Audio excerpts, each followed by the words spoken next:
महाराष्ट्रातील अनेक राज्यातील 1000 मुलांपेक्षा मुलींचं प्रमाण कोटे 800 तर कोटे 887 तर कोटे 760 आहे 760 आहे। निसर्गाची प्रवृत्ती सर्वच गोष्टींचा संमेलन टाकण्यासाठी होतो।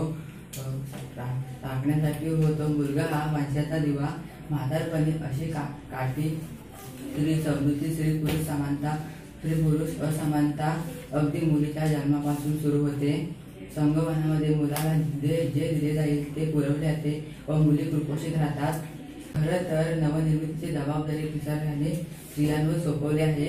उच्च शिक्षण देताना मुला मुलींमध्ये भेदभाव केला जातो, कारण समृद्धी पुढ्यांची प्रथा शिक्षणाला खर्च करणे मुलं विकत घ्यायला लागतात।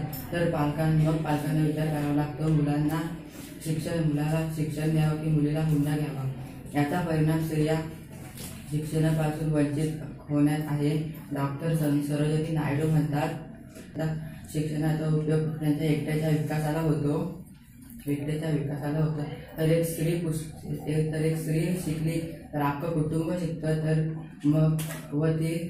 कारण ती मुलांना प्रामुख्याने संस्कार देते। ती सुरक्षित जागेवर असेल तर ती चांगल्या रीतीने पार पाडते। तिथलाही विचार कोणी करत नाही। स्वातंत्र्य मिळाल्यावर काही बदल झालेले आहेत। प्राथमिक शिक्षण सर्वांनाच व्यतिरिक्त झालेलं आहे। 12वी नंतर मुलींना मोफत शिक्षण देत आहेत व उच्च शिक्षणातही 30% आरक्षण देत आहेत।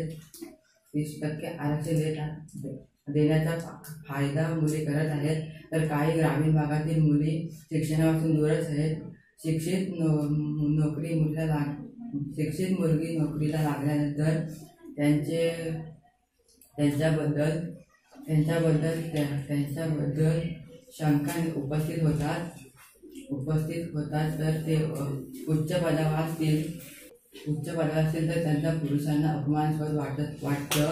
त्यांना अडचणीत आणण्याचे अनेक मार्ग ते स्वीकारतात व सहकार्य करीत नाही।